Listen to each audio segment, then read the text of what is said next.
Hello, my name is Kaylee Conklin, and this is my field experience project. I was at Pleasant Hill Elementary School in a kindergarten class with Kristen Langston. A few diversities that I have observed is that there was 25 students, 17 of them were male, 8 of them were female. There is mixed race, which was 4%, white was 56%, and African Americans were 40%. There were 2 students that received speech classes, 2 students that have behavioral services, and 1 child that was deaf/hard of hearing. And that student also received special ed for an hour for math and 1 hour for ELA. The floor plan of her classroom was pretty simple. Straight in the door, she had cabinets to the right and cubbies on the left with an extra closet. She had a sink, fridge, and some more cubbies. She had 2 group tables. She had a carpet, which the class sat down on for a lot of the time, especially when they were using the smartboard to watch videos. There were 6 tables that the students sat at, and then 1 table in the back where they had one of their centers set up. There was a teacher's desk in the back, and then some bookshelves, and then a door to the outside playground. So some classroom management that I observed was that every day they would go to special area first. When they came back, they would greet their teacher at the door.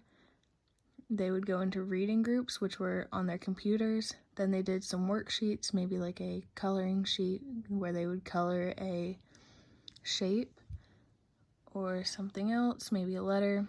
Then they would go to lunch, recess. They would come back and do another type of worksheet. And then they would do Dreambox, which is an online learning application. And then they would go to centers, which is basically where they just use real life skills, which is like they have a whole like play doll area set up. They have drawing, they have tools, they have all different types of centers that they get to choose from.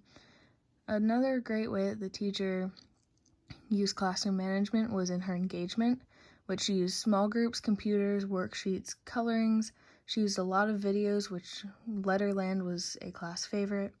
They would dance all the time with like Jack Hartman videos, and then they would use Class Dojo for some points, and that would keep the students pretty engaged so that they could get points and go to the treasure box once they hit 10. The teacher used many different strategies. She would lecture whenever she introduced new things.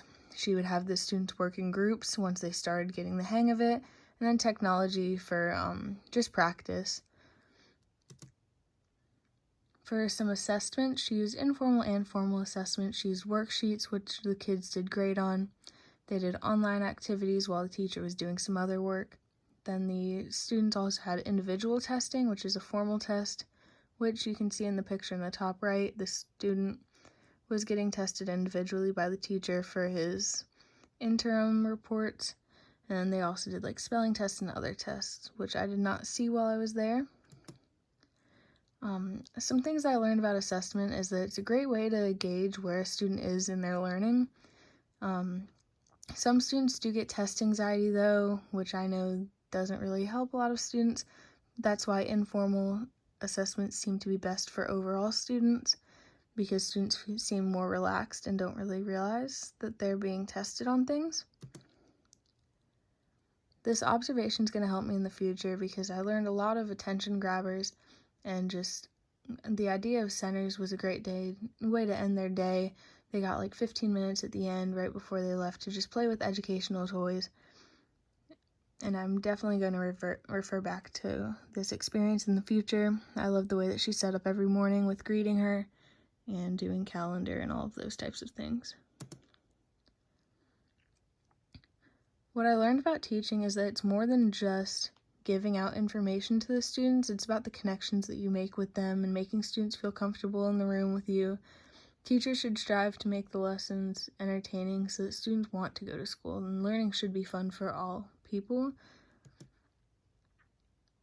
This really reinforced my decision to become a teacher because I just love seeing the smiles on children's faces every day, and just seeing them whenever they do something on their own for the first time and actually learning things and realizing that they can do the things.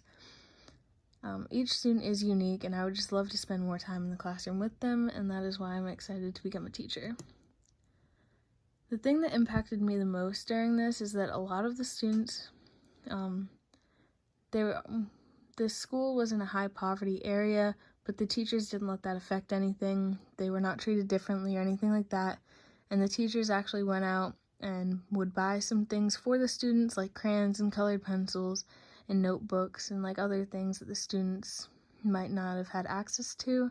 And the teachers would spend their own money to get things for the students to make sure that they didn't feel left out. And I just feel like that was a great thing that the teachers did. And this is the end of my project.